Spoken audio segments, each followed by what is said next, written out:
en 200 años de la República, me convertiré en la primera mujer presidenta de México. Vamos a seguir haciendo de México cada día un país más justo, democrático, libre, soberano, para seguir construyendo la grandeza de nuestra patria. Así que aunque muchas mexicanas y mexicanos no coincidan plenamente con nuestro proyecto, habremos de caminar en paz y en armonía.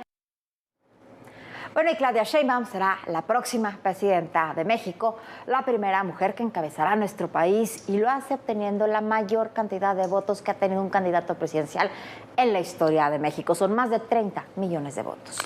Es verdad que en el proceso electoral hubo serias irregularidades, hubo una violación de los tiempos y las normas electorales por todos los partidos, comenzando por Morena, un INE que exhibió muchas deficiencias, una participación presidencial abierta en el proceso y una violencia que no solo lo empañó, sino que también impidió en muchos estados una mucha más amplia participación electoral que apenas superó el 60%. Pero el triunfo de Claudia Sheinbaum es un triunfo irrefutable. 30 puntos de distancia son muchos. Abren un nuevo y un completamente nuevo escenario político en el país. Eso es inocultable. Las impugnaciones que se tengan que hacer, hay que hacerlas. Las irregularidades que se hayan cometido y que se puedan castigar, hay que castigarlas. Pero son 30 puntos de diferencia que tienen que hacer reflexionar a unos y a otros. A unos sobre el enorme poder que acumulan, a los otros para saber qué es lo que tienen que hacer como oposición si quieren tener alguna trascendencia el día de mañana.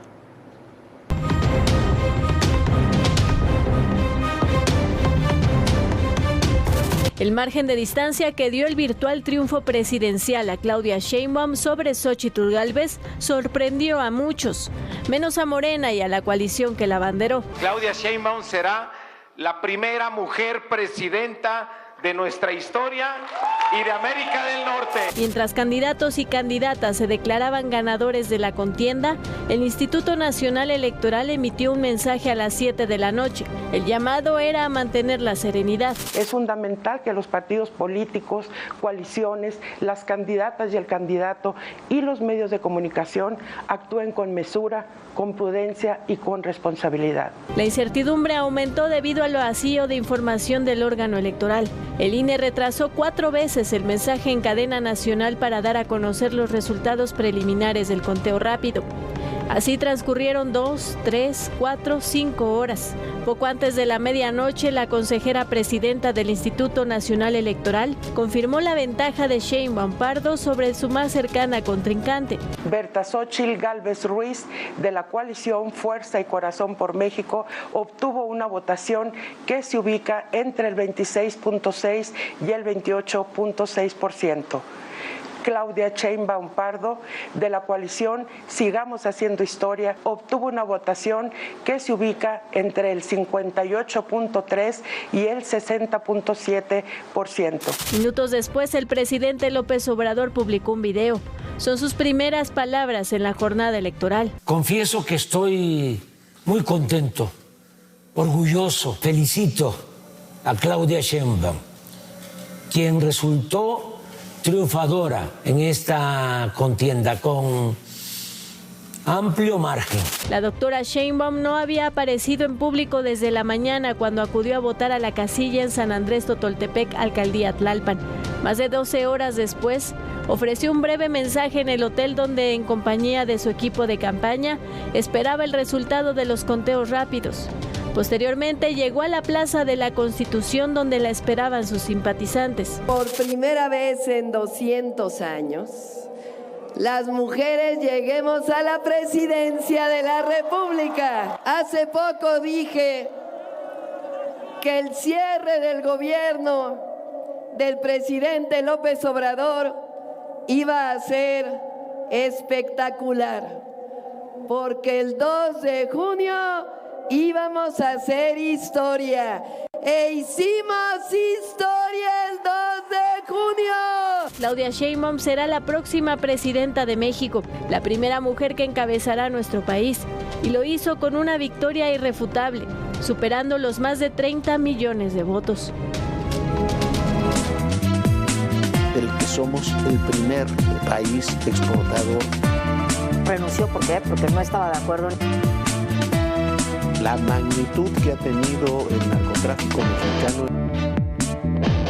Las confrontaciones, las reacciones.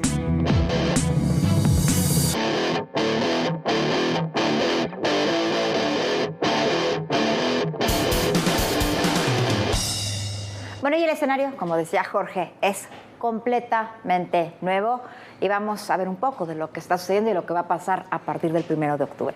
El Congreso tendrá una mayoría aplastante para Morena y los aliados tras las elecciones. Se prevé que la coalición alcance entre 346 y 380 espacios en la Cámara de Diputados. Esta cifra supera el número de curules necesarios para la mayoría calificada. Morena tendrá 243 diputados, el PT 48, el Partido Verde 74, la oposición, el PAN 72, el PRI 34, el PRD solo 2. Está pendiente su registro. Movimiento Ciudadano tendrá 26 y hay uno independiente. Y en el caso del Senado, Morena alcanzará 60 senadores, el Partido del Trabajo tiene 8, el Verde 14, el PRI 17 y el PRD también solo 2. El PAN 22 y Movimiento Ciudadano tendrá 5 senadores. Esos son los números. Hay, lo decíamos, ya lo vamos a ver, pero hay movimientos muy importantes en el oficialismo y en la oposición, no solamente de números, sino de realineamientos. La Ciudad de México tuvo también un triunfo más apretado, bastante más apretado, de Clara Brugada, de Morena, PT y El Verde, que ganó la Ciudad de México con el 100% de las actas computadas, obtuvo el 51.74%, algunas estarán impugnadas, ya se anunció. Mientras tanto, Santiago Taboada, el candidato de la oposición, se quedó con prácticamente 39% y Salomón Chertoriski, del Movimiento Ciudadano, tuvo un 7.37%. Aquí en la Ciudad de México, la participación de Movimiento Ciudadano sí movió las cifras. Una oposición unida hubiera quedado prácticamente empatada entre Santiago Taboada y Clara Brugada. Las alcaldías también tuvieron un movimiento muy importante. Morena se perfila para gobernar los próximos 3 años muchas alcaldías: la Gustavo Amadero, Azcapotzalco, Venustiano Carranza, Iztacalco, Iztapalapa, Tláhuac, Xochimilco, Tlalpan y Milpa Alta. Hasta este momento son 9 de las 16 alcaldías, mientras que el PAN, PRI y PRD pudieron retener Benito Juárez, Miguel Hidalgo, Coyoacán y Cuauhtémoc. Son 4 de las 16 alcaldías. Álvaro Obregón, Coajimalpa y la Magdalena Contreras están en disputa, pero si nos vamos a los resultados del conteo rápido que hizo el propio Instituto Electoral de la Ciudad de México, que ayer fue un desastre, según lo que anunció Patricia Avendaño, estarían empatadas, pero si nos vamos a los números del PREP, podrían estar ganadas las 3 también por la alianza de Morena. Las diferencias en estos casos, en esas 3 alcaldías, siguen siendo muy pequeñas, pero insisto, en el caso de Álvaro Obregón y Magdalena Contreras es muy difícil, serían para Morena, mientras Coajimalpa se quedaría con la alianza opositora, Viviana. Bueno, y así quedaron los 8 estados en disputa, que bueno, también hubo muchas sorpresas. En Chiapas lleva la delantera Eduardo Ramírez de Sigamos Haciendo Historia, seguido de Olga Luz Espinosa de la coalición PAN-PRI-PRD. En Guanajuato, en primer lugar, se encuentra la candidata de la alianza Fuerza y Corazón, Livia Denise García. Le siguen Alma Alcaraz, candidata de la coalición Sigamos Haciendo Historia. Y en Jalisco, el candidato emesista Pablo Lemus Navarro va adelante. Muy cerca está la candidata de la coalición Sigamos Haciendo Historia, Claudia Delgadillo. En Morelos, a la cabeza se encuentra Margarita González, la candidata de la Alianza Sigamos Haciendo Historia en Puebla. Luego sigue Lucy Mesa, candidata del PAN, PRD y PRI. Y en Puebla va en primer lugar el candidato de la coalición Sigamos Haciendo Historia, Alejandro Armenta, seguido por el candidato de la coalición Mejor Rumbo para Puebla, Eduardo Rivera. Vamos a otro gráfico. Vamos a Tabasco, donde Javier May, de la coalición Sigamos Haciendo Historia, en Tabasco está en primer lugar y muy abajo de él sigue Juan Manuel Fósil, del PRD. Y en Yucatán, lo que no se esperaba, habrá alternancia a la cabeza abajo Joaquín El Huacho Díaz, de la coalición Sigamos Haciendo Historia, seguido por Renán Alberto Barrera, de la alianza PAN, PRI y PRD. Vamos a otro estado que parecía estar bastante más cerrado de los resultados. En Veracruz, Rocío Nale, de la coalición Sigamos Haciendo Historia, lleva la delantera. Le sigue Francisco Yunes, de la alianza PAN, PRI y PRD. Bueno, ahí están las situaciones, así están en los estados. Lo más sorprendente para mí es la elección de la Ciudad de México. Estuvo cerrada, se pensaba que iba a estar más cerrada, pero la de Veracruz fue muy amplia, muy amplia. Lo que tenemos es, con todos estos resultados, con lo que hemos visto en el Congreso, es un nuevo sistema político, con nuevos actores que emergen y otros que se eclipsan o desaparecen. Mire usted, Morena se lleva todo el poder y todo dependerá de la lucha interna. Decíamos en 2018, después de la elección que llevó al poder al presidente López Obrador, lo platicamos aquí, lo escribimos, que se da una paradoja en el oficialismo, coincidían el propio oficialismo y la oposición, las corrientes internas. Dependerá cuál es oficialismo y cuál es oposición de lo que vayan a hacer, la propia presidenta Sheinbaum y de lo que hagan los otros actores políticos. Por supuesto, el juego de equilibrio será fundamental. En el PAN y el PRI esto es un desastre. Y lo hemos dicho 1000 veces, ni Alejandro Moreno ni Marco Cortés estaban a la altura de presidir fuerzas nacionales como el PRI y el PAN. La pregunta que tendrían que dar, la respuesta que tendrían que dar es a la pregunta de cuándo se van, cuándo presentan sus renuncias y convocan a que sus partidos traten de redescubrirse. Porque esto ha sido un desastre. Terminan siendo partidos menores y además excluyentes. ¿Cuántos se fueron del PRI? ¿Cuántos no fueron readmitidos en el PAN? El PRD simplemente parece ser el último capítulo del muy largo adiós que lleva ya el PRD durante los últimos 6 años. Probablemente desaparecerá. El Partido Verde Ecologista de México ha sido siempre subestimado. Aquí también se lo dijimos, no se lo debe subestimar. Podrá gustar o no, se podrá estar de acuerdo con ellos o no, se podrá tener, todos tienen su historia, pero la historia que usted quiera. Pero después de esta elección, el Verde queda prácticamente del mismo tamaño que el PAN y el PRI. Es un factor de poder real. En Movimiento Ciudadano, Maynes aportó, pero aportó para el triunfo de Claudia Sheinbaum, no para su causa. Me parece que lo que se intentó hacer Dante Delgado fue un pequeño desastre. Perdieron Nuevo León, perdieron Monterrey, perdió el propio Luis Donaldo Colosio Riojas. Terminó perdiendo la senaduría, quedó tercero por muy poco margen, pero quedó tercero. Es un eclipse total de Samuel García. Claro, en Jalisco ganó Pablo Lemus, pero Pablo Lemus era otra candidatura, de otra línea política y de otra corriente. Es de la gente, de las corrientes de Enrique Alfaro, con el que también tuvo sus diferencias Lemus, pero es otra historia. Esto es un desastre, sobre todo para 3 personajes, para Samuel García, para Dante Delgado y por supuesto para Jorge Álvarez Maynes. El sistema de partido hegemónico con el que vivimos hasta el año 2000 vuelve a estar presente. volvemos a tener un sistema de partido hegemónico. Yo creo que ese sistema de partido hegemónico no será el mismo que vivimos con el PRI. ¿Por qué? Porque la historia en muchas ocasiones no se repite. Eso es lo que tenemos que tener presente. La historia no se repite y no solamente no se repite. En muchas ocasiones, decía Mark Twain, la historia no se repite, pero rima. Y quizás habrá que ver qué versos nos hace la historia del futuro que viene con el nuevo sistema político que encabezará en este caso Claudia Sheinbaum. Bueno, como bien dices tú, Jorge, es un nuevo sistema político, hay que ver qué va a pasar a futuro. Y bueno, de ese futuro dependen mucho las personalidades que acompañan a la futura presidenta Claudia Sheinbaum y, por supuesto, de ella misma.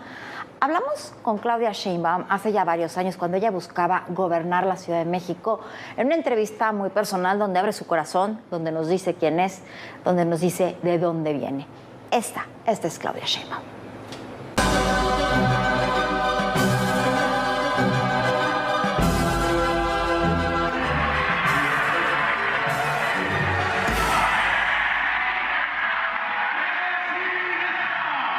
Imagino que hay una base importante en tu casa de padres muy cultos, de padres muy preparados. Sí, mi madre es científica, ella es una bióloga muy reconocida, es profesora emérita de la UNAM. En el caso de mi padre, que ya falleció, ingeniero químico, él se dedicó más bien a trabajar en una pequeña empresa durante toda su vida. Pero siempre nos inculcaron el tema del estudio. ¿Y tus papás cómo se conocen? ¿Cómo fueron ya tus primeros años? Mis padres se conocieron por una tercera amiga, como siempre pasa eso. Y nosotros crecimos, mis hermanos y yo, tengo un hermano mayor y una hermana menor.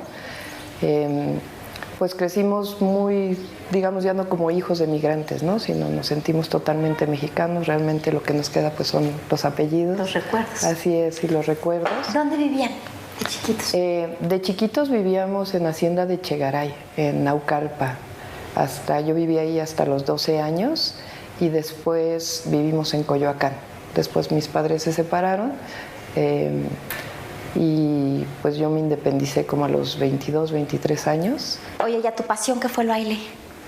El ballet, estudié danza clásica desde los 6 años hasta pues casi los 21 años. Ya en la facultad pues tuve que tomar la decisión entre seguir con el ballet o pues dedicarme de tiempo completo a la universidad. No podía guardar los dos porque es que el ballet profesional muchísimo. son 4 o 5 horas diarias, ¿no? Entonces pues ya no se podían tener las dos cosas. Entonces pues finalmente decidí dejar la danza. Y entras a la UNAM a estudiar, que esos años te cambian todo. Así es. Bueno, desde el CCH, la verdad, la experiencia de estar en el CCH Sur fue maravillosa. Y después entré a la Facultad de Ciencias, que también pues son recuerdos maravillosos. La Facultad de Ciencias tiene además de ser una excelente escuela, los profesores, lo que estudias, también está muy vinculada a los temas sociales. A pesar de ser del ala científica, pues hay no sé si es esta parte de que pues la ciencia finalmente es conocer siempre el porqué, preguntarse el porqué, pero hay un vínculo muy grande también con los asuntos sociales. Entonces, pues crecí en la Facultad de Ciencias. ¿Por qué tiene que ver? Tus papás estuvieron en el movimiento del 68 y después tú entras ya a un movimiento estudiantil importantísimo que fue el CEU. Sí, bueno, desde el CCH de alguna manera me involucré en los movimientos estudiantiles y hacia el final de la carrera me tocó este hermoso movimiento, el Consejo Estudiantil Universitario. Digo hermoso porque fue muy creativo y además pues los resultados fueron finalmente la defensa de la universidad pública, que es en lo que nosotros creemos la educación como un derecho. Claudia, siempre te han gustado muchísimo los temas de energía, incluso has estado trabajando muy de cerca con Mario Molina y en un grupo de varios científicos de la UNAM llegaron a ganar incluso para una empresa el Premio Nobel de la Paz por todo el tema de cambio climático. Sí, yo trabajé con Mario Molina previo a ser secretaria de Medio Ambiente en 2000. Mario Molina creó un grupo de científicos de Estados Unidos, algunos europeos y de México, que fue el primer gran estudio, digamos, en donde se juntaron tantos científicos sobre la contaminación atmosférica en la Ciudad de México. Posteriormente yo me vinculé con lo que es el Panel Intergubernamental de Cambio Climático. Es una entidad de alrededor de 2,000 científicos en todo el mundo, en donde también participa Mario Molina, que está ligado a la Organización de Naciones Unidas y es el panel de científicos que estudia los temas de cambio climático. En 2007, siendo yo parte de autora por contribución de uno de los capítulos, pues le dieron al IPCC el Premio Nobel de la Paz. Y me he mantenido ligada a este grupo. Muy emocionante y además, pues el tema de cambio climático es muy importante. ¿Cómo lo has hecho para poder seguir con tu parte científica y con tu parte política? Porque luego es complicado, ¿no? Sí, pues yo crecí así, quizá eso es lo que me permite mantener como mis dos espacios. A veces me dedico pues mucho más tiempo a la academia. Cuando fui secretaria de Medio Ambiente y ahora como delegada, pues obviamente estaba de tiempo completo, pero en mis ratos libres me dedico a la academia. Oye, la Secretaría del Medio Ambiente aquí en la Ciudad de México hiciste muchísimas cosas, pero también estuviste encargada de los segundos pisos, estuviste encargada del Metrobús. Sí, pues en la Secretaría de Medio Ambiente quizás los mejores logros fueron que durante esa época, que se conoce muy poco, redujimos en cerca del 30% la contaminación atmosférica por distintas medidas que se hicieron. Se hizo un trabajo muy importante en lo que es la mitad de la ciudad, que le llamamos el suelo de conservación. Muy poca gente sabe que la mitad de la ciudad es rural y forestal y es fundamental para que siga viviendo la ciudad este tema. Entonces hicieron mucho trabajo ahí, reforestación, en fin, varios temas. Y sí, en efecto, además de ser secretaria de Medio Ambiente, en esa época Andrés Manuel López Obrador me pidió que coordinara la construcción de los segundos pisos y además el Metrobús sí era un proyecto integral en donde participábamos Medio Ambiente, la Secretaría de Transporte, Finanzas y pues finalmente se logró este proyecto de transporte muy importante para la ciudad. Pero aparte tú quedas en ese proyecto porque Andrés Manuel estaba a su gente de máxima confianza y tú eres esa. Pues yo creo que Andrés Manuel tiene mucha gente de confianza. Quizá mi virtud es que soy obsesiva del trabajo y pues cuando me encargan algo no lo suelto, ¿no? Hasta que pueda terminar y quizá pues eso fue lo que vio Andrés Manuel en mí. Oye, Claudia, tú has declarado en algunas ocasiones que sí, obviamente hay que apoyar a las mujeres en el poder y hay que ser solidaria como mujer, pero muchas veces te ha tocado ver que una vez que una mujer llega al poder se comporta como hombre y es más misógina que los hombres. Así es, totalmente cierto. Si no basta con que una mujer llegue a un puesto de dirección, hay que reconocer desde estos espacios las dificultades que tienen las mujeres para llegar a estos sitios y poder desarrollar políticas que apoyen a las mujeres. Y muchas veces, a veces llega una mujer y al revés, parece que tiene más odio a las mujeres que lo que las ayuda, ¿no? Entonces, yo por eso digo, el tema del género es muy importante, particularmente el tema de la violencia de género que vivimos en nuestro país, en algunos estados peor que en otros, pero creo que en general es un problema. Pero una vez que uno llega a un puesto, pues tiene que tener eso siempre bien presente, ¿no? ¿Tú crees que es un tema de género, por ejemplo, que ocupes tú la gubernatura de la Ciudad de México? Hemos tenido ya una jefa de gobierno. Sí, pero me parece que sí tiene que haber una visión de género y además, yo también lo he dicho, el género tampoco lo es todo, ¿no? Es el tema de género, los derechos de las mujeres en el marco de un proyecto de ciudad, en el marco de un proyecto de nación. Porque hay mujeres que si llegaran al poder, a lo mejor atenderían algunos temas de mujeres, pero tienen un proyecto de nación en el que yo no creo, ¿no? ¿Conoces tu marido, Carlos Simas, fue dirigente del CEU? ¿Tienes 2 hijos con él? Tengo 2 hijos, un hijo mayor, que en realidad es hijo de su primer matrimonio, pero que creció muy ligado a nosotros, para mí es mi hijo. Rodrigo, él es artista y una hija que es historiadora. Claudia, complétame esta frase. Claudia Sheinbaum es consecuente en su vida privada, en su vida pública, una persona que lucha por transformar la situación que vivimos en nuestro país, y alegre y ¿qué más? Disciplinada, trabajadora y pues con mucho amor por esta vida.